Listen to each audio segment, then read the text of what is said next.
watching Pucknology After Dark.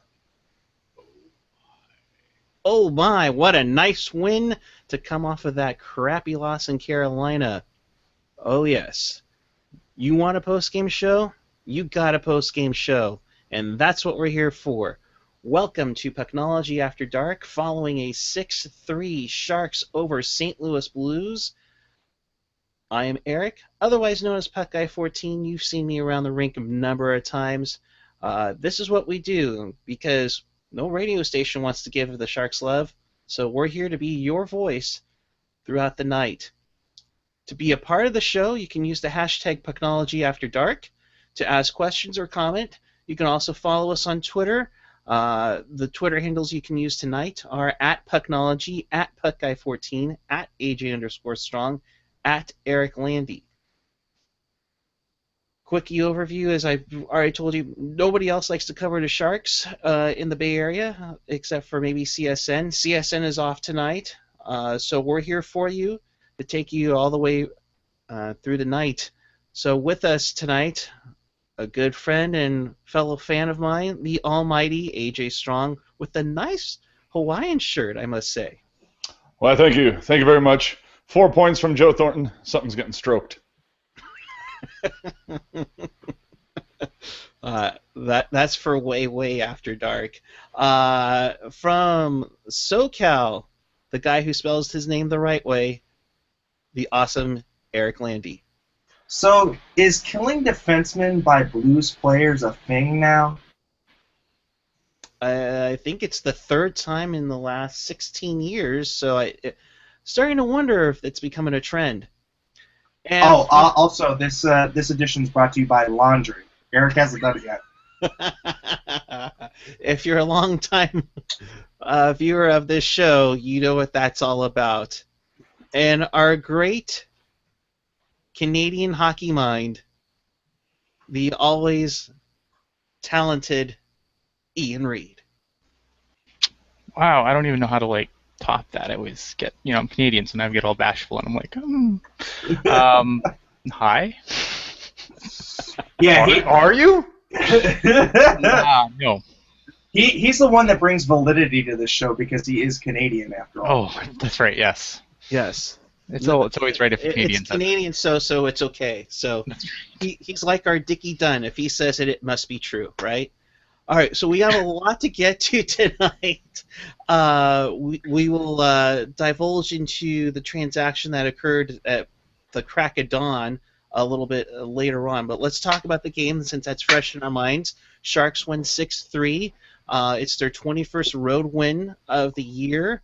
Always a good thing. Martin Jones, okay game. He picks up his 29th win of the season.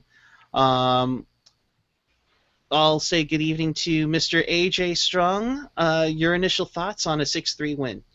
Hey, Marty kept him in there for quite some time. I mean, you saw St. Louis was trying to storm back, especially after they got within a goal of it. So, no, I give it up to Jones for that.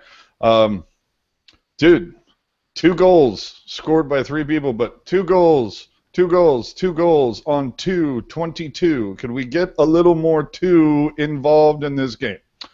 But Reeves is a piece of shit. Yeah. I mean, he goes in like Maxime Lapierre did Dan Boyle about, what was it, 2.5 years ago. If I recall correctly, in the 2001 playoffs, Gary Suter took a cheap hit that didn't get called. That kind of put him out for a bit. Reeves took a stupid boarding call. If you haven't seen it, look it up. We would show it to you, but unfortunately, the NHL likes to block our channel sometimes. Not exactly the greatest thing in the world. So basically, how I saw it, you see Reeves boards Tennyson. Definitely could see the numbers. Tennyson hits his face on the boards. Looked like he was already knocked out there, and then he hits his head on the ice. That is not good. Well-deserved 5-minute and a game misconduct. I would think he gets a call from player safety. Does he get suspended? I think so. I think that hit has no place in the NHL. Not to mention, I just wanted to first say something about the classless St. Louis fans on Twitter tonight. People saying, "Oh, he was finishing his check. Oh, Tennyson took a dive," and then Oh, wow! and then I said, "Are you fucking blind or are you dumb? Because there's a fucking pool of blood right next to his head." Yeah, So if he really was can't- drawing that up. You can't paint a fan base with a broad brush by a couple of idiots. Every fan base has those. I'm sure Yeah. the Sharks have plenty of idiot fans on Twitter too that say stupid shit as well. I assure you we do. Yeah. No, I mean, I just purely from the point of, I mean, from a human perspective, who the fuck would say that? I mean, honestly. And we had a couple of Blues fans on there. You know, he shouted out, "Hey, you know what? They don't talk for all of us." And I said, "Yeah, you know what? That restores some faith in your fan base, and I, applaud you for coming out and saying sorry and taking ownership for your fans. But still, just from a human to human perspective, who wishes that upon somebody, and who thinks when there's a fucking pool of blood next to his head that it's a fucking dive? I mean, it just gets me so irritated. It's like, how dumb are you? Yes, I like it's a dive because I do my best dives when I'm unconscious. Yeah. Right? I thought that was it was fucked up, but I say he probably gets five games, but you know that if that was Duncan Keith or Carlson or Doughty or some superstar, that's probably 10 games minimum, maybe even 20. Yeah, and that's the worst part about it is that if it's a top player that goes down, they're getting more. Or alternatively, if that was one of those players making the hit, it's 1 or 2. Yeah. If that was Duncan Keith making that hit on Matt Tennyson, he gets 1 or 2, right? And it's just, you know what? It's sad because it's a sliding scale for how much of a superstar you are. Yeah. And the higher the public view or perception that you have, the less amount of games that you get. And it's always been like this in the NHL. The NHL loves to throw the book on goons, but when it comes to Sidney Crosby doing slew foots or PK Subban doing slew foots, we're just going to kind of give him a warning and that's it. No? Well, good news, though, is the Sharks just tweeted out a photo of the guys coming off the ice all giving fist bumps to Tenner and Tommy Wingels. So they're up. It's not like he's being kept in a quiet room. He looks like we'll have him available again. Now, let's be honest. Tennyson's probably gonna get quite a bit of rest because the Sharks have D that they're expecting. Obviously, the trade today, but also Brendan Dillon likely to come back on Wednesday night. So Tenney is gonna have a long time to get over this. Thank God. I mean, if there's any silver lining about it, at least it's your 7th/8th defenseman, versus that hit happening to, like, say, Vlasic or Martin, and we all know the record when the Sharks are missing one of their top 4. So it's bad.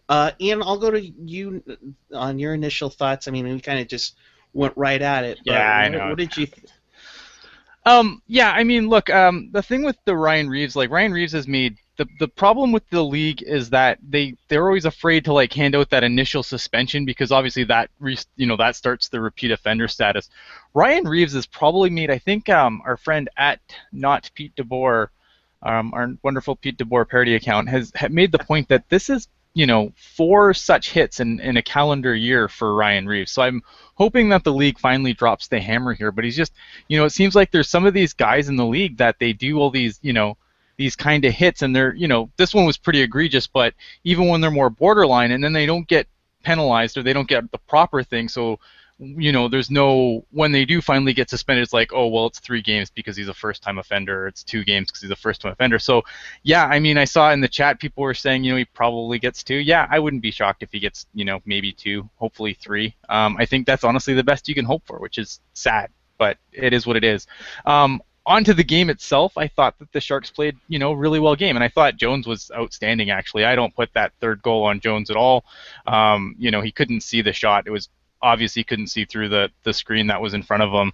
It was just a nice setup by the Blues, and credit to the Blues. They kept coming. They came out really flat at the start of that game, but they didn't stop coming. And so, good on the Sharks to have the intestinal fortitude to hold on to the lead and go. Yeah, you're absolutely right. I mean, they got out to a 3-0 lead. The most important thing about that penalty, besides, of course, we're concerned about Tennyson, but I mean, when you were given a 5-minute power play, and then eventually you got a 5-on-3 power play in the middle of that, you have to take advantage of it. Because, and I'll always revert back to this in 2006, when Mahalik got hurt, and then when Chichu took a cheap shot from George LaRock. You have to make them pay on the power play, otherwise, because if you can't do it, it's just they'll just be like, well, they can't score in the power play, we'll just take more stupid penalties because they can't do crap on us. And that's the last thing you need right now. So great for them to get 2 power play goals. But Landy, as I come to you, they had a tough go on the PK tonight, allowing St. Louis to essentially get back in the game with 1 power play goal and another power play goal, which cut it to 1. Yeah. I mean, I think right now we're seeing the Sharks kind of sag back into that Todd McClellan passive box mode of the PK, where they're allowing those cross ice passes, and those are the death knell to a PK, because if you get the goalie moving laterally and you get elevation on him, it's going to be a goal. And right now the PK is not doing a good job of boxing out those players and isolating players. They're allowing those pucks through the box, and you know what? Until they get that fixed, it's going to be tough sledding right now. And that PK, I mean, it was a strength. I mean, it was a weakness at the beginning, and it was a strength, and now it just seems like it's kind of in that middle stage of where is it?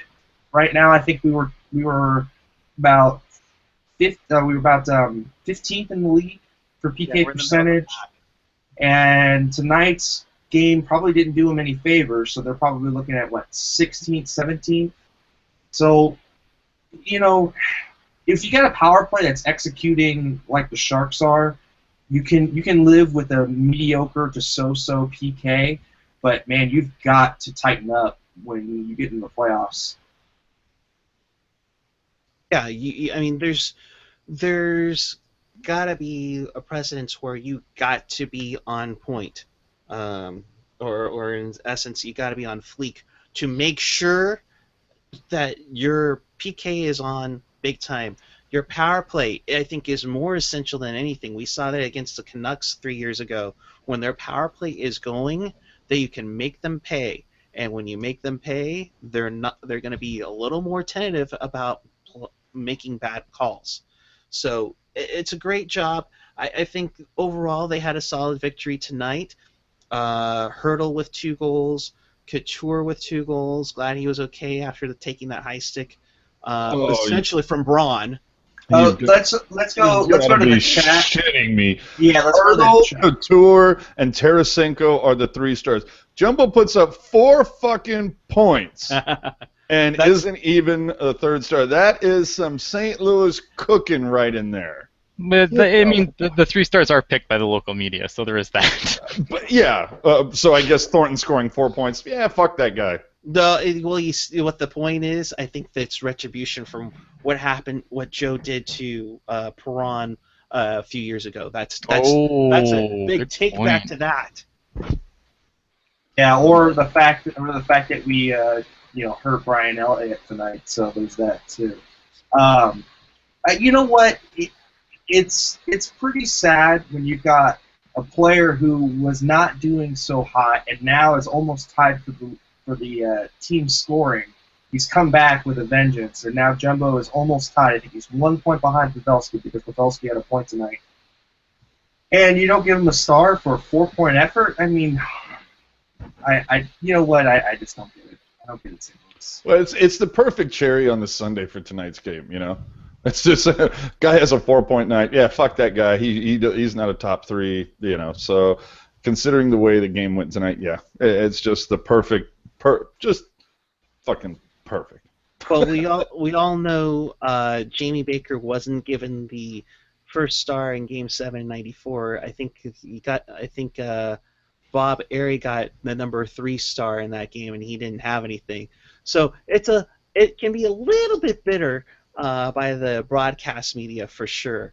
Um, but it's a win. We'll take it. It gets us within 1 point of Quackenheim. As I'll pull up the standings right now. LA, of course, is at 72. Anaheim. Oh, I forgot to flip the indicators, but whatever. Whatever. See, the thing is, we would put the logos on, and it would be a lot easier to put the logos on.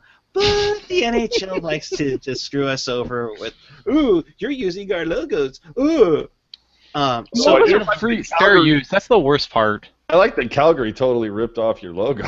Yeah. If you guys didn't see it, Calgary released a little artwork a few days ago, and it That's kind their of looks. avatar, dude. Yeah, it kind of looks like a ripoff of something that we kind of put together here. They just laid the logo right on top of your image, man. Oh, I Yeah. know. I'm not surprised, but thank you. Which gives me to this thing to the Sharks. Hire me.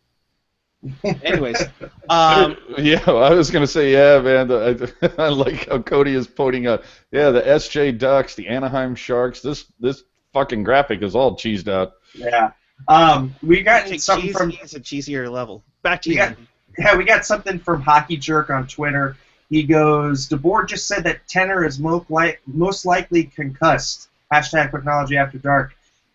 Peter DeBoer, please tell me something I did not know. Yes, mark that as stuff we already know. I mean, really? Yeah, I mean, like, look at after that hit. If you've seen the thing, like, he went full fencing response. Like, he's obviously like fencing response is generally the #1 sign of a concussion. Yeah, and at first I thought that blood was from his nose. I was like, good God, if that was from his nose, that's a massive concussion. But it was just from his chin strap. So, that was good to hear that's what that was. But yeah, scary moment. At least he didn't get carted off on a freaking stretcher. I have that image burned into my mind from Dan Boyle, and that dirty hit from Lapierre. And you know what? It's just another scumbag employed by the Blues. A long list of them. So, hey, you know what? That's the. I don't know, every team's got them, and you know what? We had them too. We had Rafi, we had McSorley. So, we can't really say much, but it's just a shit play. That's a shit play. You know what, though? Here's what I want to know. Mike Brown was in the lineup tonight and Tennyson got hurt. Players do not get hurt when enforcers are in the lineup. Someone explain this to me right now, please. He's not big enough. We need John Scott. Yeah, dude. I was gonna say if Chris was here, he would have been saying that way early. That is too fucking funny, man. And it does make me wonder what if something would have happened had Reeves stayed in the game, if Brown would have went out there and done something, or just if anybody had taken a run. But well, I guarantee you, if Reeves was still in the lineup, somebody would have done something. Oh, definitely. You don't let that happen. And personally, if he was still allowed to stay in the game, NHL, you really need to work on your officiating, because if you're going to let head contact get away with the Sharks for a second time this season with nothing or minimal called, something ain't kosher. Yeah. Back to you, Landy. Yeah, but it just to wrap this up all with a bow, it wouldn't surprise me if the Sharks put Tenney on LTIR, and listen to me for the reasoning. Because you've got Pollock coming back, that means you've got to send somebody down on waivers. Do they expose Tenney on waivers right after he takes a big hit like this, where you could maybe get him in on LTIR or just IR, and maybe make it to the playoffs where they have the expanded roster? I mean, maybe you could float that, and use this big hit as a way to kind of shield him from waivers, because that's what I'm worried about. He's going to pick him up on waivers. Now, it is Tennyson. He is a tweener kind of guy, so who would pick him up, I don't know. If anybody would, but it's just an idea. Vancouver could use all the help it could get. But anyway, let's go to the angry Canadian about that. Yeah, I mean, Wow, that's staggering analysis right there. staggering analysis. This is what you get from the people. This is what you get. No, I think that you get from the people who live in the little above apartment that's sitting over the awesome party. That's what's happening. That's what happens. No, look, yeah, I think that you could send Tennyson down. I don't even think you have to LTIR him. I don't really think, even if you lost Tennyson on waivers, big deal. Like, he's had a couple of good games, but he's failed under McClellan to gain any traction. He's failed under DeBoer to get any traction. I mean, he's what? I think he's a free agent at the end of the season anyway. He's likely not coming back. You're not going to get anything for him. Losing him on waivers wouldn't be the worst thing to ever happen to the Sharks. Or to him, probably. Or him. Honestly, even if they don't put him on the LTIR, I think you can shove him through waivers quickly. What would concern me is that they would keep him up and send DeMello down, who could go down without having to clear waivers, and I think that would be a huge mistake. Well, would it be, though? Because, I mean, it's always good to have a guy playing, right? You'd rather see DeMello, who is still a prospect, be playing as much as he can so that in the event a blue liner goes down or you need somebody in the playoffs, at least he's not a cold hand like Tenny, right? I mean, because Tenny, you've got to bring up the speed and all of, such and such. So would you want him playing more games? I think that's... No, because I don't want him to get hurt. At that point, like if you're going into a playoff push, you want that healthy seventh guy, and if that healthy seventh guy is DeMello, I'd rather the healthy seventh guy be DeMello than Mirko Mueller or enter AHL defenseman that doesn't belong in the NHL currently now. Name. Right, you would like to have somebody that's actually played with the team this season. You don't want to have where, Mirko Mueller played sometime this year, but he hasn't played much. Carl Stolpe, you don't want to put in there either. Playoffs? Right, that's my thing. Is if somebody goes down, you at least have DeMello and hopefully Tennyson will be available for the playoffs. I mean that's the big problem with everything going on. Preston Patterson on the chat saying Tennyson's a junior Shark product. Would like to see him stay, even if it's with the CUDA and just an occasional call-up. I think that we'd all like to see that, but unfortunately he has to go through the NHL waiver process, which will expose him to all of the teams below the... every team gets a chance at him. The team with the lowest amount of wins gets the first opportunity to pick him up off waivers, and it kind of goes from the number of wins you've got. And that was Ian's Hockey 101, brought to you by Eric Landy. It doesn't. There's all sorts of subtle nuances to the waiver process. If you get claimed, you can cancel the send down and keep them up, but you've got to make room on the roster, especially with the new guys coming on. So there's a whole bunch of nuances to it, but suffice to say, unfortunately, Tennyson has to go through waivers if he is sent down. I need to correct myself. Jumbo has actually tied Pavelski now for the team lead in scoring, each with 55 points. And this is pretty amazing because Joe Thornton did not look like himself in November. Shell of himself, and now he's stormed all the way back to tie Pavelski for points lead.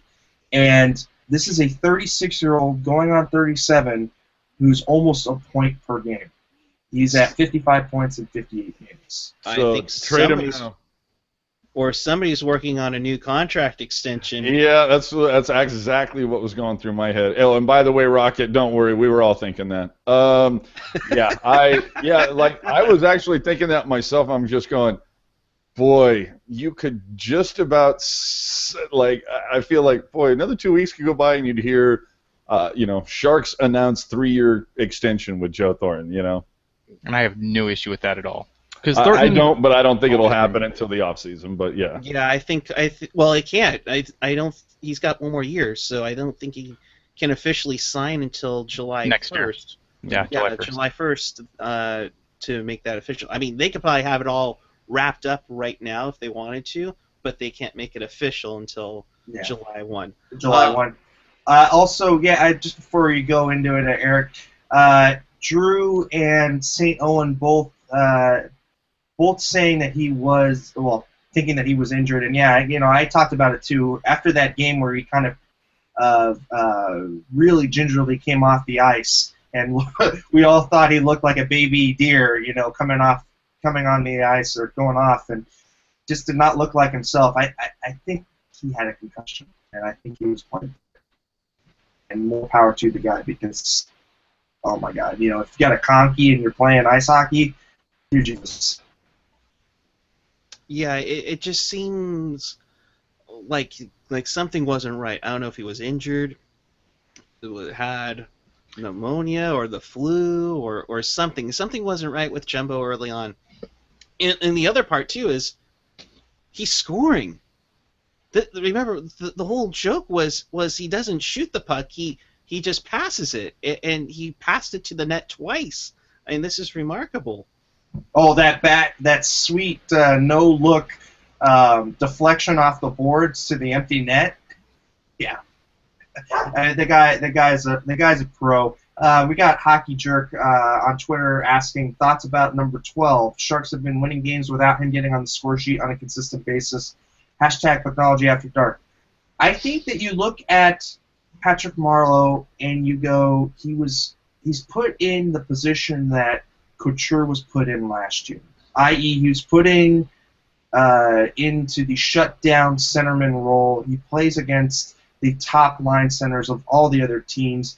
His line mates are getting good chances. Nieto is starting to heat up a little bit. Ward is looking good.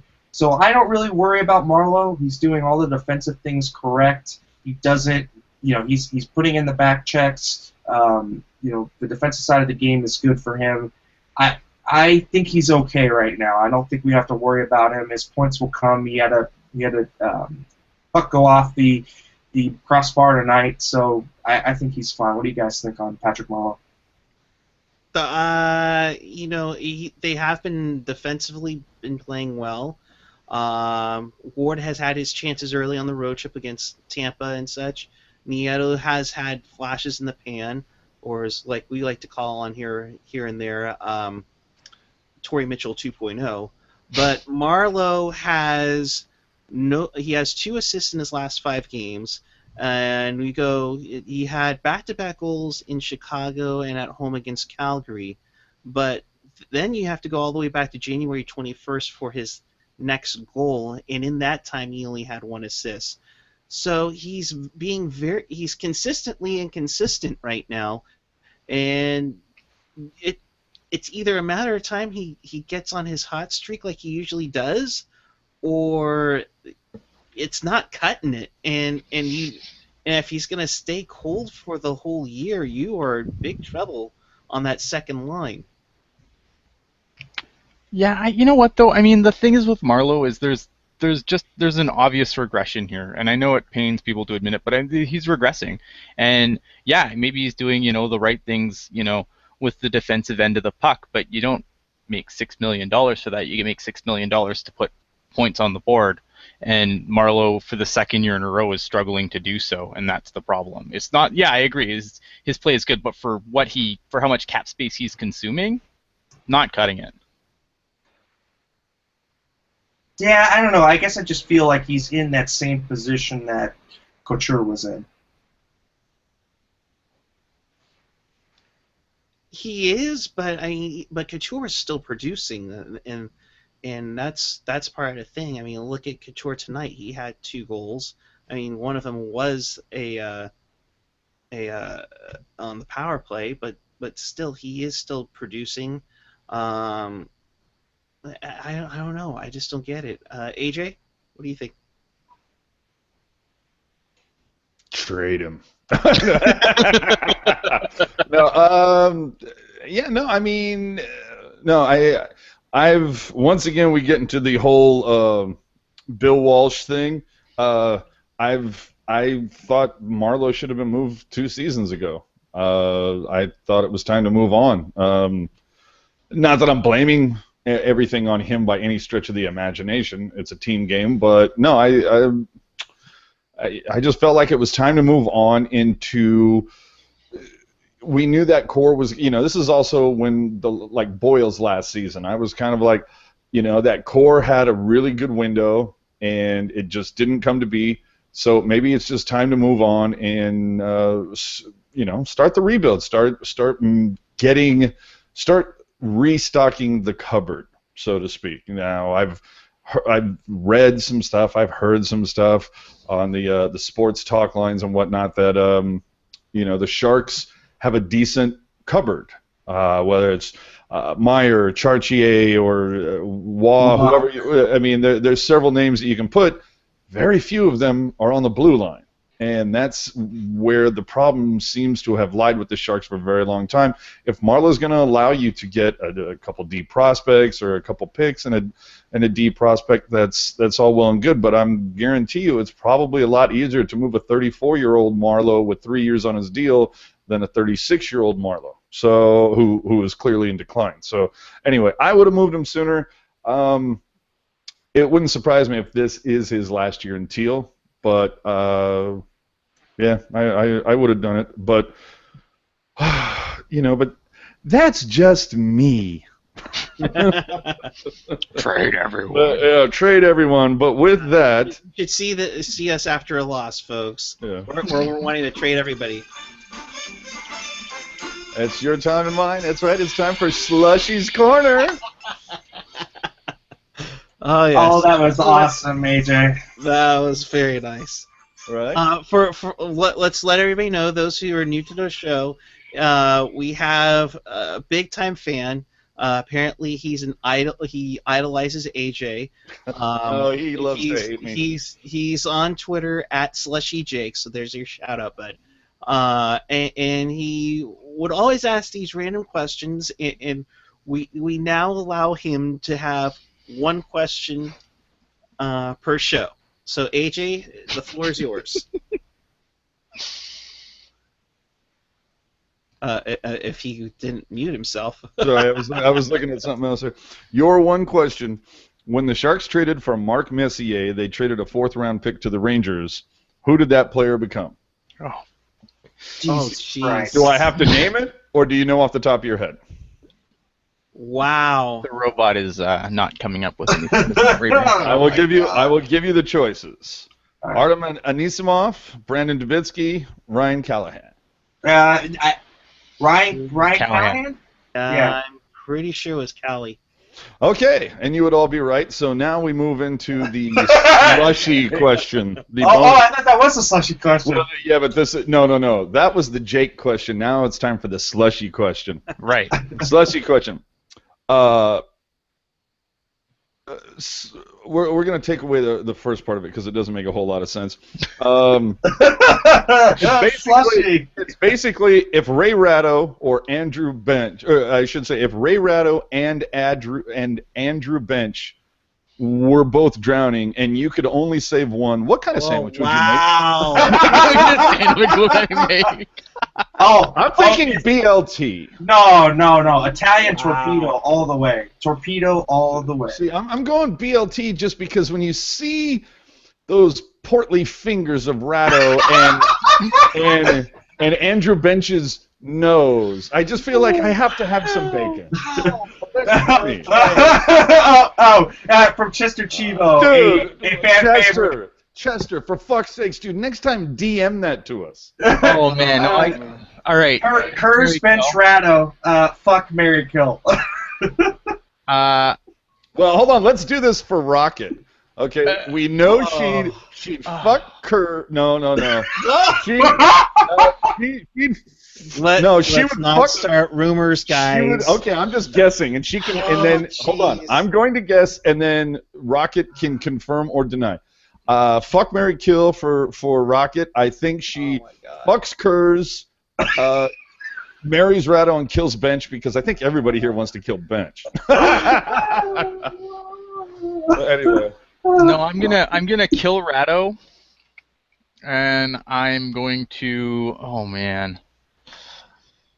Damn. Can I As long as wear? you're pitching, not catching. That's all I'm saying. Can I wear a blindfold? Is that allowed? Yeah, everybody's the same in the dark. Is that what you're going with? I'm killing Ratto. And I think I would. Oh man, I'm gonna fuck bench and I'm gonna marry Kurz because I think between Yes, the that's two what of I them, would do whoever's too. going to be, I would rather just fuck bench and get it over with, and I could deal with Kurz forever. There you That's go. that's what I would do too. That was my pick. That's why I asked about the blindfold. Yes. All right. And as Gen X put it, we need to swipe right on this topic right now. Let me put a disclaimer out. We would like to have guests on this show. And if Brody, you're watching, hi. Sorry, bro. We won't do this to you, I swear. Oh, but I'd Ted marry Reedy. Brody. But I'd marry Brody. Oh, I'd marry and fuck him and then kill his dog. No, just kidding. Oh, I'm kidding. God, don't take it with all of the grain of salt. We're all just jokes here. Oh my God. All just Okay. jokes. Let's talk about something else we would Yeah, we're never getting Brody again. or not. We should never drink before the show. All right, let's talk about the other big news that came in around 5:55 in the morning this morning, and it was the only way I would find out was I didn't hear until Ian said I got the Pollock story. Like, what? What happened to David Pollock? What happened? Stop tweeting me racist jokes, man. But before we get into it, though, we would like to congratulate and welcome aboard Thomas Owen, our new writer on Pucknology.net. He had a great story on the trade this morning. So, just before we get into it, I just wanted to put that little disclaimer on there. If you guys also use reading as a media, I was waiting for it. please check out the article on Pucknology.net. Yes, Yes. if you would like an alternate to the what Ian said version. I like that. Yes. Rocket would marry Ratto because he'd choke on the wedding cake. Moving on. Oh man, let's put it this way. We'll make sure the camera's on me. I wish we would have the hot dog sandwich talk over this for sure. So moving on. Sausage fingers. Moving on. There was a trade to announce today at 5:55 in the morning.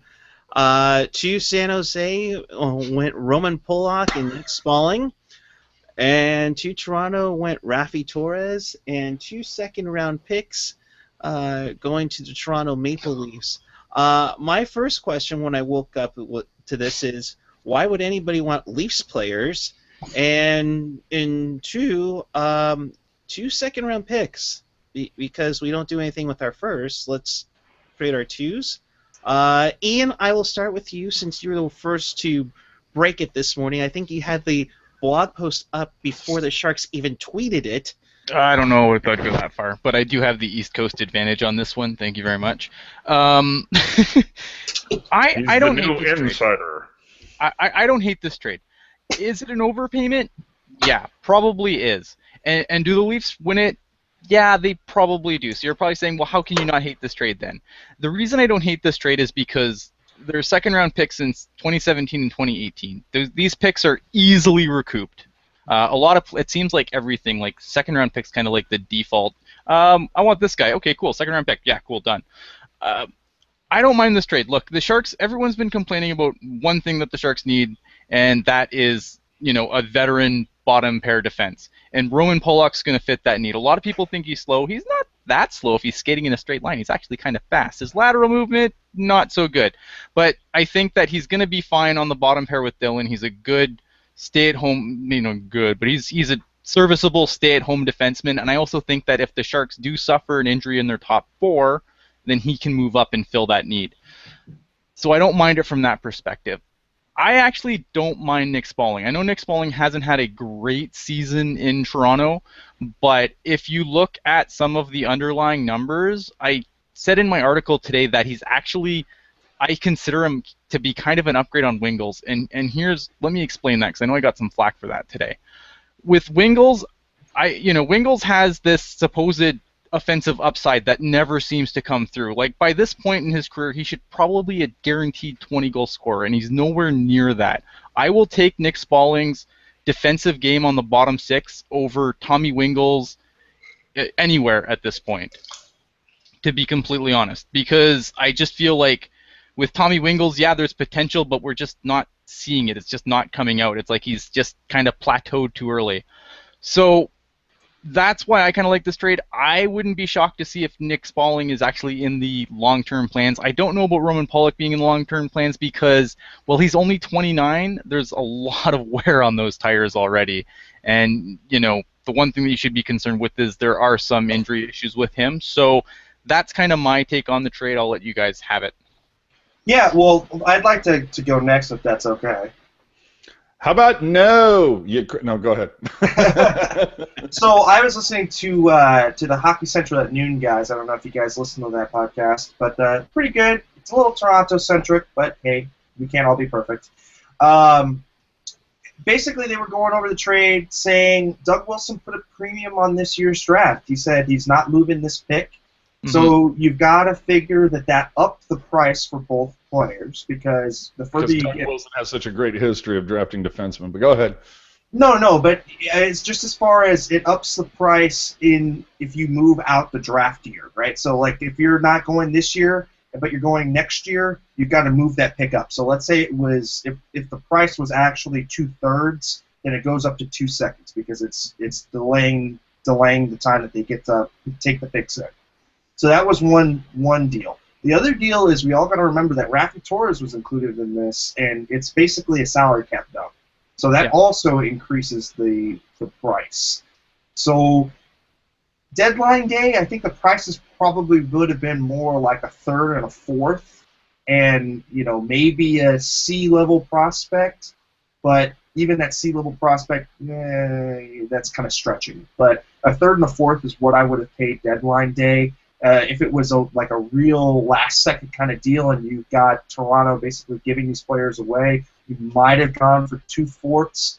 But because you're delaying the draft year that you're giving up the picks in, it was a decent deal. I won't say that San Jose won the deal because I think it was still a little bit of an overpayment, but I understand why he put the premium on this year's draft because when you've got only one pick in the top 3 rounds this year, you got to keep that pick. You just got to keep that pick. You'd be hard-pressed to find anyone that says that this was a deal that San Jose got the better part of. I don't know a whole lot about Spalling or Pollock, but what I do know is that I just don't feel like the Sharks needed Spalling. I figured the only way that if they could have got this deal somehow done where a second for Pollock, next year's second for Pollock, and they do the and take Rafi, then yeah, absolutely. I'll do that. I'll go from third. I think Pollock would probably be worth the third, and if you can. Hello. And hello. Hello.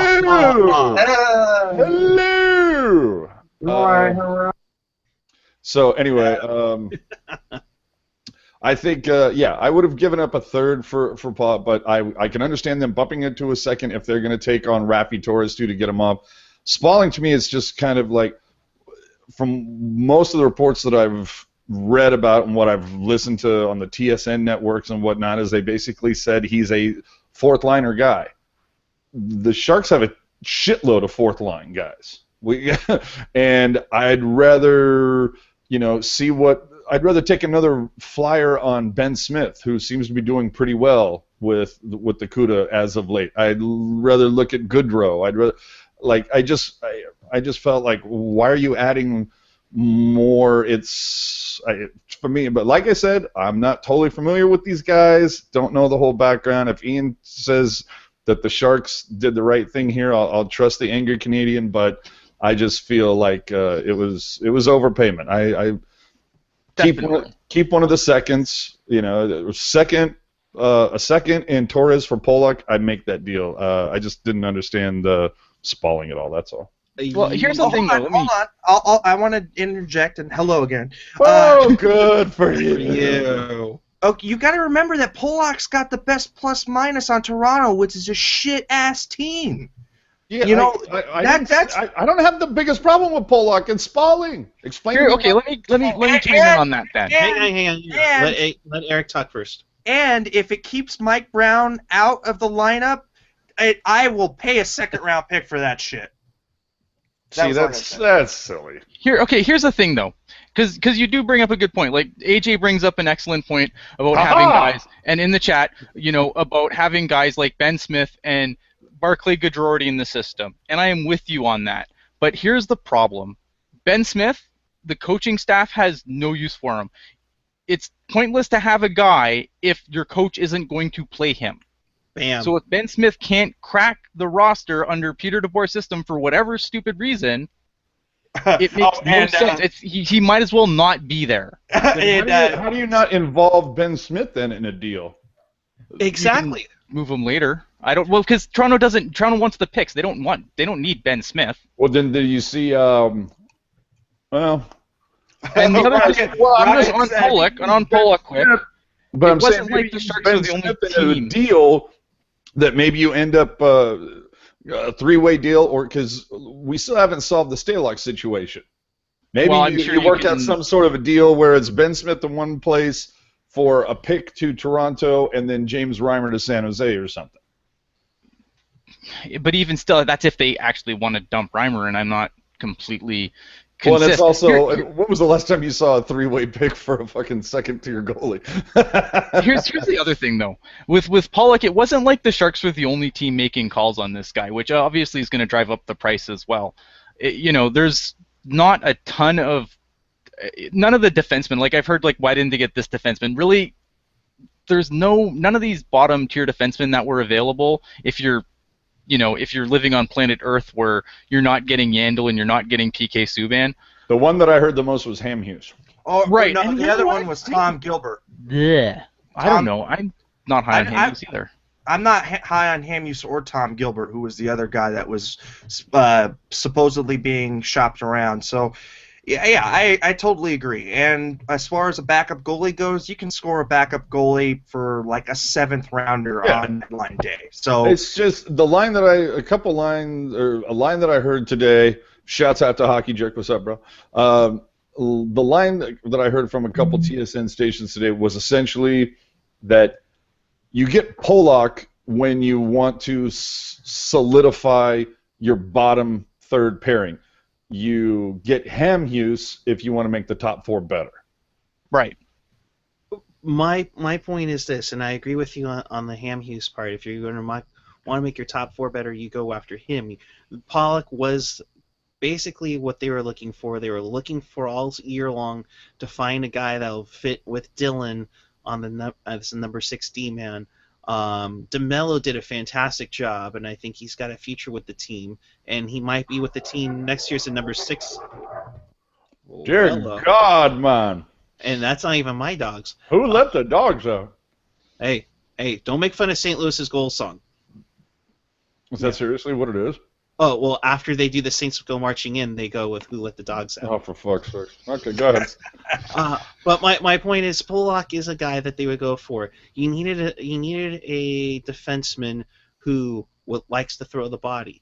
I agree with that wholeheartedly. The prime example, look up the brawl at the end of Game 2 against the Blues and the Sharks in 2012. He beat the crap out of Justin Braun. That was a fight. That was a fight where Patty Marleau threw a punch, right? And everybody kind of looked at him like, "Whoa." That was the fight that Dominic Moore got sucker punched by Sabatka and he got away with it. Ward was one of the picks that went to Toronto. Instead of 2 seconds, one of them was going to be a first, but we couldn't talk Toronto into taking Andrew Bench. Oh, jeez. All right. My point is this: I think we paid a little too much. I think if it was Torres and a 2nd round pick, and that's it, I think I would have been okay with. Because remember, Pollock and Smalling are unrestricted free agents at the end of the year. That's a lot to give up, especially for 2 second rounders if they don't come back. I still think that That's the other reason I have a problem with it. I still think that you had to have 2 picks go in that trade because I don't think that you were going to get 2 players for 1 pick. And by shifting the draft year, by moving it out a year, I think that also drove up the price. Not to mention who else was in on Pollock, because we don't know what the market was. So I don't. I'd be interested to know how long this deal has been bandied about back and forth, because we've been bitching about the lack of depth on the blue line just about all year, and Roman Polak's name was brought up 3-4 months ago. Well, we had mentioned on a previous show, I think it was, Landy, I'm not sure, was it Friday that we had our source tell us that they were in talks with Toronto? Yes, yeah. But yeah, we were told that DW was on the phone with Shanny on Friday, and sure enough, this trade gets pulled off earlier this morning. And Chris Edwards brings up a great point, and we don't like to hear it because it's basically preying on the misfortunes of another team. But if that trade was made at 5:30 in the morning tomorrow, that price would have gone up even more, because a GM would have looked at Tennyson and said, "Oh boy, you got a boy that's concussed pretty bad there. He's probably going to be out at least a week. And are you willing to take the chance that you're not going to get Polak?" Well, maybe that, but it was also the case of, Tenny went out, but we're also slated to get back Dylan on Wednesday. True, but they also knew that we're down a defenseman, and do you want to bring up Mueller from the Barracuda? Yeah. You know what? Well, it only depends on if somebody else gets injured. Well, now that I think about it, the sheer fact that you get to keep Mueller in the Barracuda and you get to keep Mike Brown out of the lineup, I think it's worth the 2 seconds, in my opinion, at this point. To me, it's worth the 2 seconds if they get past the second round. I think that's the best scenario possible. Because if they go out in 5 in the first round, this is like... that's a disaster. Yeah. It makes Winnick and Gagliardi for McGinn look like a good trade, and we all know that was a bad trade. I think if they go out in 5 games to Anaheim or LA in the first round, and they make that move, DW better keep an eye out for a German airliner coming into town. I disagree. One second. I really don't like that analogy, because you can't go out and replace legit players, but you can replace draft picks. Like, I don't see that in the same light, because what you gave up is easily retained. Like, you can get those back, easily get those back over the next, because it's I don't know. I just think it's a bad comparison. Especially if you're going to trade Marleau, right? If you're really serious about trading Marleau in the offseason, you're going to get a second-round pick. Even for a 36 or 37-year-old Marleau, you'll get a second-round pick out of that, or the equivalent level prospect, right? Which is, in a second round, you're looking at a B to B- prospect. You could easily score that for Marleau. And we all know how well this organization develops prospects. Oh, so chiming in. Ray Ratto should be traded for John Shorthouse. No. John Shorthouse on the Connects Radio Network. He scores. And with that, I think it's time to go refill my cocktail glass. Be back, boys. Wow. With that, let's go to the tweets. Landy, if there's anything on the YouTube chat, do that. By the way, if you're on the YouTube chat or you're watching us for the first time on the YouTube page, make sure you hit the subscribe button. We are on after every game, even if Brody and Curtis Brown are on, or Brody and Kyle McLaren are on. Join us. We'll be here. Even if you don't join us live, we'll always have it on pucknology.net for you to check out afterwards. And before we get to the chat and the tweets, we need to hear from the Angry Canadian to tell us about the move today between Vancouver and Calgary, and that way I can go. That way I can go get a drink and be back for the tweets and the other part. All right, so I don't have the names in front of me right now. Look at Vancouver Calgary trade. Vancouver traded for a prospect who's okay, and they traded their best prospect in the AHL. I don't have the names in front of me right now because I'm dumb and I'm all flat-footed. But the thing here is with this trade is actually the more that I've kind of looked around on it, because it just seemed like it was such a ridiculous trade on the outset. It was just horrible for you're just like, okay, what are they drinking in Vancouver, and can I have some, as well as whatever they are smoking, injecting, what have you. The more I've kind of poked around on this, though, Corey Pronman from ESPN, who's one of the more respected prospects people, said that a lot of scouts are actually really split on the player that Vancouver gave up, because while they like his game in the AHL, they don't know if his game's going to fully translate to the NHL, and that there is that, and then I have the Yeah, I was names. gonna say, please go ahead. name for me. Calgary gives up Hunter Shinkaruk, and Right, Vancouver Shinkaruk. acquires Marcus Granlund. Right. Yeah. Okay. So, I don't know. I'm not convinced this trade is as lopsided as it originally looked, just based on some of the other stuff I've read since. But Now, preface still that with like it. Vancouver radio shitting all over this. oh yeah, So- and I believe it. Yeah, well, okay, so let's just from a pure perspective of the players when they were drafted, how highly thought of they were. Marcus Granlund was a higher rated prospect over Shinkaruk, and you've got to think that this is just a change of scenery kind of deal, right? I think both players had some kind of potential to them, but both have kind of fallen by the wayside a little bit. So Well, Shinkaruk's leading the AHL team in scoring, I believe. And Shinkaruk, isn't he originally from Calgary as well? Yes. Yeah, it was a Yeah, big I thing think about that's him the- going home. So yeah. Right. Yeah, It's and that's a good point. it's Yeah, like- a lot of Sharks fans wanted Shinkaruk over Mueller. Just like Gagliardi, he wanted to go home to Calgary too.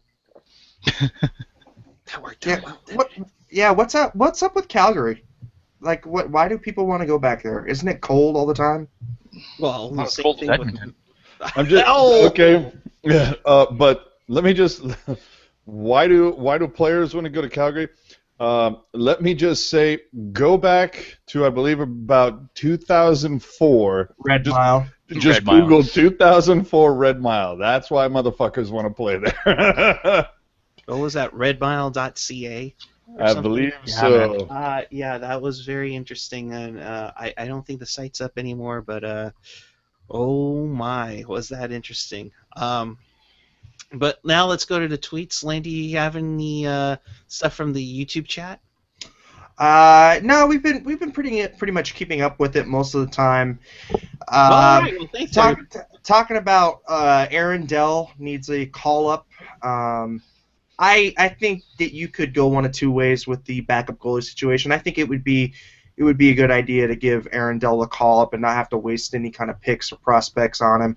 The other thing that was kind of interesting, which brings me a good point, is Elliot Friedman on Hockey Central at noon was saying that Stalock is a really big presence in the locker room, and he's one of the most liked guys in the locker room. Get the team a puppy, Jesus Christ. But do you want to change the mojo of the locker room? Is basically what the conversation came down to. If the puppy can make a save, yes. Yeah, I think we already Well, did. no. We Hold changed on. the mojo of the locker room. It was called Peter DeBoer. Yeah, no, but hold on. Listen to me here. What if you carry three goalies? I mean, that's not that unprecedented. And you could, keep both of them in there and kind of give Dell the nod, and maybe that gives Stalock a kick in the pants because it's like, hey, look, you've got a direct competitor right up behind you, and you've got to pick up your game. But mean, here's that the means- thing, though. Here's Go the ahead, thing, though. You traded for the reason a lot of people are kind of doing this thing now where it's like, oh, but Dylan DeMello's been so good. We didn't need Pollock. When all year we've whined for a legit NHL bottom pair defenseman that could play either 6th or 7th. This is the same thing in goal. Aaron Dell isn't proven. Aaron Dell, has no NHL games under his belt. Do you really want to go to war with Aaron Dell? I don't. I mean, yeah, he's had some good games in the Barracuda, but they're both AHL goalies in my opinion. They're not anything special. Yeah, And Aaron with Dell's today- had some good games, but And no, with I mean, today's this is a moves- situation you with need to the- go out and you need to get a goalie that you are comfortable going into battle with, and I don't think that's Stalock, and I don't think that's Dell. But with today's moves, do the Sharks even have the cap to do that? No, they'll have You could $700,000 in cap space. Woohoo! But if you move Ben Smith, and you could easily recoup cap space. It's Yeah, not but not like Is there's Ben no one Smith they can still move. Ben Simmons still considered on the Sharks cap room space, even though he's Yeah, in the he's AHL? buried. An He's amount. buried. Yeah, Yeah, but so you can only bury $900K of a salary. right. That's what I'm saying. What He's the hell's not. Ben Scrivens making right now? What's he doing? He's making Montreal tank right now as we speak. So That's good. So is Canada going to have a team in the playoffs this year? No, No, it no. doesn't look like it. I think the closest team right now is Be Senators, Well, right? it's- I was gonna Ottawa say, it had right to be now. Ottawa or no. because I think we and then AJ and I love Sakura's Price, the midday show, 10:40, where I think they were talking about like the closest team is Ottawa into a playoff spot, and I think if you were to go onto the standings page on NHL.com, going from 30 to I think 20, it goes Edmonton, Toronto, Winnipeg, Columbus, Buffalo, Calgary, Vancouver, Arizona, Montreal, Ottawa. Okay, so right now Ottawa is 6 points out of a playoff spot, and Pittsburgh, occupying the second wild card spot, has 68 points and has 2 games in hand on Ottawa. I don't think Ottawa's making this up, even with the trade, and I think that's gonna. I'm gonna call it for the Canadian teams right now. And and Ian, you can Way to go out on a limb there, bro. Ian, you Yeah, can correct me Hot if, takes. correct me if I'm wrong, but I mean that's first time since what 72 that a Canadian team didn't make the playoffs. Ugh, something like And- that. I don't know. I mean, it's one of those things where Rogers paid what they're hurting. Cajillions of dollars for an NHL 5.2 billion Canadian. And, Oh, and yeah. they only But get a that's what Canadian team to imagine- root for. Can you imagine how bad the ratings are going to be in Canada? It's still hockey. Yeah. It's still hockey, but still, like, it's not going to be like we've all seen it before when there's like one Canadian team left in the second round, and the whole country kind of gets behind that one team and watches all those games. It's not going to be the same, and you're going to see people.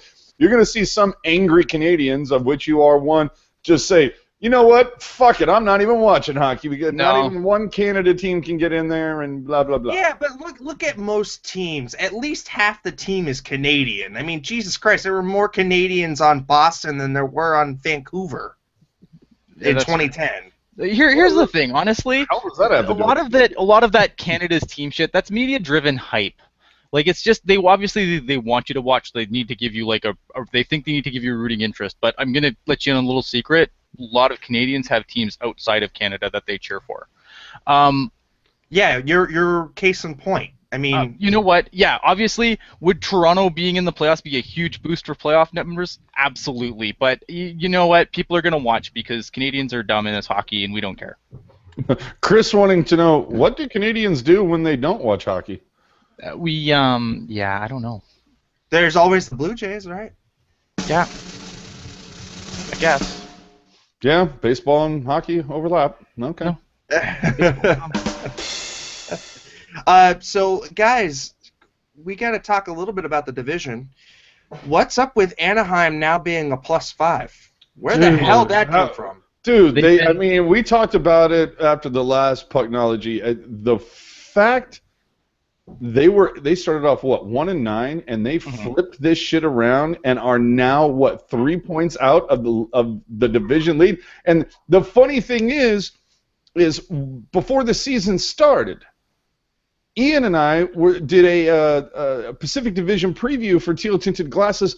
Both of us basically had Anaheim slotted as Anaheim's going to take the division. They're going to run away with it. Yeah. Well, not run away with it, but it was pretty much like it was theirs to have.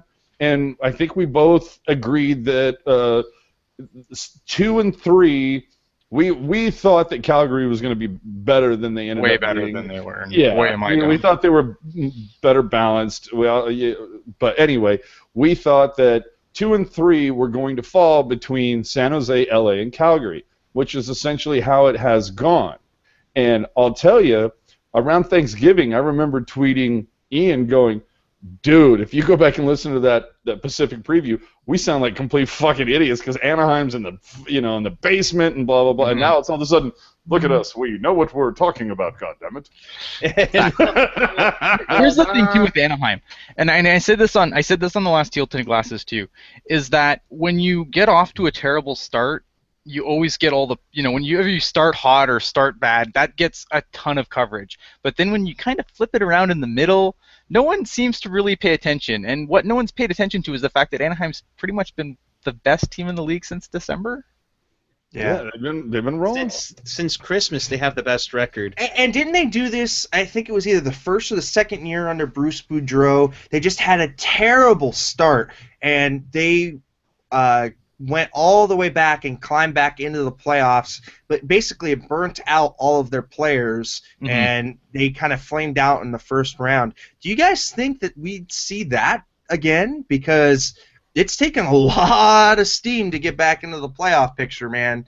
I don't know. You see, the Ducks, though, they've played a lot of hockey in the last, 3 years? So hopefully they get burned with all that, and then we've seen that LA's lost a couple key pieces, so maybe it'll line up just right for once for the Sharks to kind of just swim right up into the Western Conference playoffs. That would be nice. Yeah, I just hope that the LA doesn't pick up Andrew Ladd or the Ducks pick up Andrew Ladd, because that's just another center or winger who can. Do they have the space for that? Oh, I know Anaheim does. Well, Anaheim's got an internal cap, though, so that's a little different. And didn't LA make a kind of a bigger move earlier this year? Well, with Anaheim's making moves all year. referencing the Cavalier and Shen. Yeah, that's what I was thinking of. I was like, wait a minute, I remember something. From our friends at General Manager, they have cap space today at $2.4 million, but projected end of cap space, or end of season cap space, is at 0. So it's because of their. It's because here's the thing and Chris actually brings up a good point on the internal cap, and I'll get back to that in a second. Here's the thing with LA, though, they've got Gabrick out until what, the end of the pretty much end of the year season at least, and then they just lost someone else too. Did they not? Kopitar. Yeah, they lost Kopitar, Kopitar, right. yeah. Yeah, so I mean, if Kopitar goes down and they can put him on the LTIR, I mean that's going to open up a ton of cap. Yeah, and then of course the cap kind of goes away during the playoff window, which is kind of bullshit. But we'll talk about that later. Yeah, Anaheim it's has kind of similar to the baseball where all the the rosters expand. Yeah, but shit, rosters. I'm sorry, hold on. We can't talk about that. Generation X will start doing memes and get all pissy. We can't. We can only talk hockey. Hey, we are only 6 months from football season. Back to you, Landy. No, you know what? You still have to be cap compliant. That's all I ask. You can open up the rosters as much as you want, but cap compliance is the thing that I want to see more towards. Now in the NHL, the cap it kind of mysteriously goes away for the playoffs. So if they stash somebody in LTIR and they just happen to get somebody who's money for them, hey, when the playoffs come rolling around, you can magically activate him, and there's no penalty. Yeah, the Ducks have $7.5 million projected end of season cap space. Somehow, some way, supposedly they have $29 million of cap space today. Who? Anaheim? Yeah, according to General Manager, which. Cap space today is an estimate of the annual cap hit a team can add on this day of the NHL schedule. That calculates the number of days in the NHL season left and uses this in conjunction with the team's projected cap space and available LTIR. Yeah, and the other thing that we also got to remember, too, is when you're trading for a player at the deadline, you're not trading for his AAV. It doesn't count against your cap. You've got to do the fancy math where it's basically you take his AAV and you subtract the number of days. Well, you take the real money and subtract the number of days that's on the contract. Exactly. So he's already made 3/4 of his money. So like Chris Edwards also brought this up in chat. If you take a player at the deadline, internal cap doesn't become such a big issue because you're not really paying all that much money. Right. Unless the thing you got to factor in though is unless he's got more than a year and he's not a rental, you do get the full cap hit the next year. So for an internal cap team, you got to think about that. Can you take on this money going forward? So, it'll be interesting. It really will be. And just the sheer fact that LA has got $2 million in cap space and they have the Gabbert contract and they have the Carter contract and they're still paying Dope Nose or Line Snorter. It's pretty amazing how they've finagled their way into money.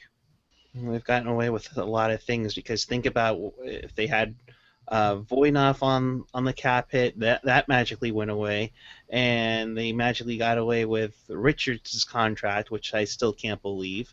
But yeah. And with that, we look forward to Wednesday night in the Colorado Avalanche. That's right. It's a 7 p.m. Another national game, goddammit. Yeah, by the way, do we get Randy Hahn again? I'm just going through my Twitter feed. I love you guys. I hopefully we get Randy and Brett. But yeah, we can get Randy again, and hopefully this is another game where Patrick Waugh pulls his goalie with 10 minutes left in the third. Those are always really fun games for the Sharks. And for the sake of my fantasy team, I hope Hurdle and Jumbo have 2 goals, and that happens with 9 minutes to go in the second period. Chester Chiva goes, yes, Randy is doing the game on Wednesday, and I believe it's Brett. So it's Brett and Randy. You've got Bruzy and Baker. Baker. Yeah, exactly. Yeah, and somebody explain the line snorter line to Laurel on the chat. So right now on the roadie, they're 3-1. If you go back, I believe to the Pucknology after Arizona, my guess for the roadie was 4-1. I'm 1 win away from actually being right for once. Hey, excited. I'm 1 overtime loss from being right. Yeah, I think we're all rooting for me to be right more than you. That's true. No, it's true. It is true. You know what? In this particular instance, I would like to defer to Mr. AJ Strong. We would like 8 points, not 7, even though I think me and Landy both picked 7 on that. Hey, you know what? It's been a hell of a trip. The guys were not playing well in Carolina, but I think we all kind of realized a 3-game and 4-night kind of deal back to back, and it was the last game of that brutal first opening portion of the road trip. But man, they kick some ass tonight, and they get even 1 point out of the next game, and it will be a monumental road trip, and you get to cruise into SAP, and you know what? Just start winning some games on home ice, and they'll be good to go. And remember, it's rivalry night on Wednesday, which can only mean, too, is that it's a national game. The fact that we actually saw the puck drop tonight only means that we're probably going to miss about 5 minutes of the first period on Wednesday because of NBC. 5 minutes? I'll take the over on that. Ooh. You guys all know that, and you guys can stay with me, of course the first game goes into a shootout. Yeah, it always seems to happen. Quick look at the standings one more time. Guys, help me out with the math here. So the team that has the most... Take 69, it's hilarious! You have 48 points for Calgary, that would be 103. 23 games left, so that's 46 of 104. 23 games left, so be 106. So 107 is I was told that there would be no math. So if you are counting down with me, and you guys can start to, the magic number for the Sharks to clinch number 3 in the Pacific Division is at 38. Yeah, we still got a ways to go. So one Joe Thornton. So, one Joe Thornton. So we're starting to get there a little bit, folks, with that. So with that, I'll start with final thoughts from Mr. Eric Landry. Landry? Come on now. My Italian ancestors did not come to the States to be confused with French people, okay? Second. Ooh. That's okay. You see French people, you just talk a little German and they'll give you everything you want. You know what? Like I said before, the guys have been rolling, and they took one on the chin tonight with a really really bad hit, but they came back and they beat a good Blues team. You know what? If you can just get another point out of this trip, I'm going to be happy, and I'm going to say, hey, you know what? You guys, road warriors, and they've tied Washington for the best road record in the NHL. That's Yep. nuts. That's nuts. This is from a team that had no hope last year, that just looked just completely out of it. You see Jumbo is rejuvenating his career. You're seeing Hurdle taking that next step we wish he would have taken last year. Pavelski is firmly entrenched as captain. Things are No, he's in bed. Sorry. things are looking up for the Sharks team, and you know what? Good things are going to happen. Good things are going to happen if they keep playing the way they are. All right, Ian. Yeah, I mean the Sharks going to go into Colorado. I think that's definitely a winnable game for them, and I'm okay with this road trip. It hasn't been it's been very up and down. But overall, I can't really complain. I'm looking forward to seeing the new additions to the lineup, hopefully in Colorado. I don't know. I guess the Sharks don't realize that. I guess the Sharks don't realize that there's these things called jets that can get people across the country. So I think as far as lineup changes, I believe that Mr. Dillon will be in the lineup. He was a probable for the Colorado Avalanche game. Tommy Wingels is a maybe. I think I'd say I'd give him better than a questionable status. And I think Pollock and Spalling will make their appearance. Now, Spalling is contingent upon Tommy, of course, but I think Pollock will be in the lineup. Oh, I think Pollock's in the lineup. Paul, I think they're both in the lineup. To be honest, Yeah, me too. I think they let Wingles ride one more day. Especially we're playing Colorado. They're on the bubble, but I think if it was a divisional game, then yeah, if Wingo can go, he goes. But I think it affords you the opportunity, give him another day or two, get home, and it also gives you the opportunity to take a close-up look at the new guys. So yeah, I go with that. Also, you got to remember too that this could be a little bit of a trap game for Colorado because they have their Stadium Series game the next game. So if they have their mind set on that Stadium Series game against Detroit and they're not thinking about the Sharks, they're going to get bit in the ass by the Sharks. Abso-freaking-lutely. All right, AJ, the floor is yours. Final thoughts? My final thought is, the guy who played Chewbacca in Star Wars, for some reason, just started tweeting out images from the original Star Wars script from 1976, and you have to wonder, why did the guy playing Chewbacca need a script? Just saying. I had to get his glasses right. I think we have a double in San Jose who could fill in if needed. Absolutely. And I will give it up. I thought I had a good headline for tonight. I went with double vision or twice is nice. That's what But of course, sons of bitches, the Sharks went with their headline for tonight, triple double. And we all know how much I hate basketball, but you know what? Well done. Good headline. Yeah, it was a good headline. Oh, hey, you know what? I wanted to let everybody know. I won the Saturday Night on Ice poster from February 13th. Hey. Yeah. So that will go up on my frame. And yeah. How many times have you filled out the form? 3 times, I think. That's it? Yeah. Took me a few times. So anniversary of the Miracle on Ice as well, which is the only time I'll ever enjoy the Miracle on Ice. Yes. Just to show you guys, the San Jose Sharks tweeted this photo out. I think it's kind of fitting.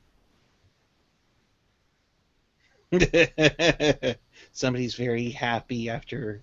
Well, dude, clearly he has the look on his face that he's like, you know what, boys, Something got stroked. That's what that picture says right there. 4 points, bitches. Something got stroked. It's Oh not my necessarily a rooster trick, but it will do. Yes. Buckeye, take us home. All right. Well, first things first. Because me and AJ love to make fun of each other, I'll be like, Sharks won? Oh, good for you. All right. Sorry. Forgive me on that I'm one. incredibly offended by that. You Me are too. so... Who are you kidding? You're not offended by anything.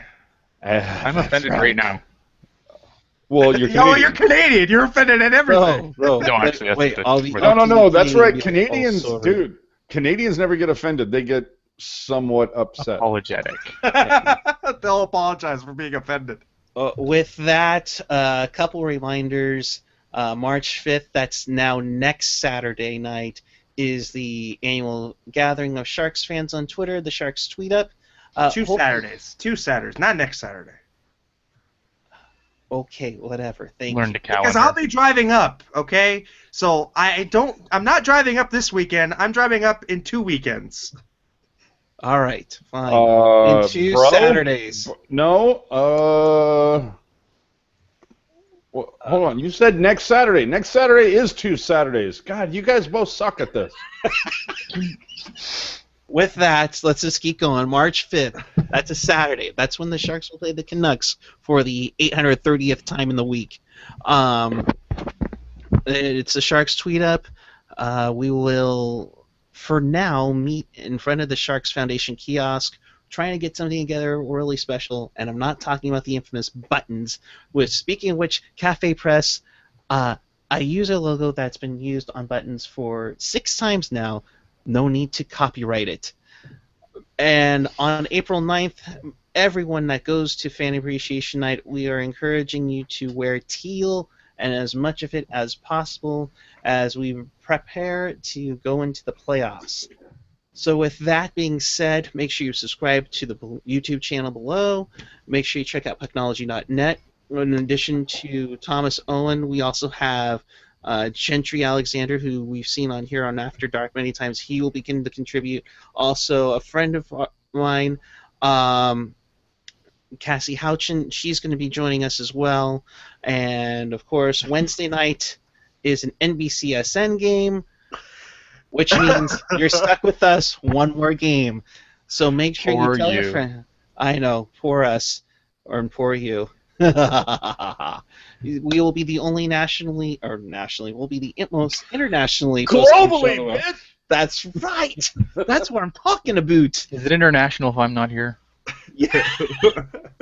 Oh, we will, and that will be the Slushy Jake question on Wednesday. Okay, all right. Jackal is saying, dude, Showgirls is on. Stars, come on now. Finish this up. I have 3 letters for you, motherfucker. DVR. No, I was going to say, I'm so excited! I'm so excited! And if you don't know that reference, shame on you for not knowing Elizabeth Berkley's IMDb. With that, until Wednesday night, when we are the only post-game show in the area and internationally as well, keep it real, keep it fresh, keep it real fresh. Back to you, Landy.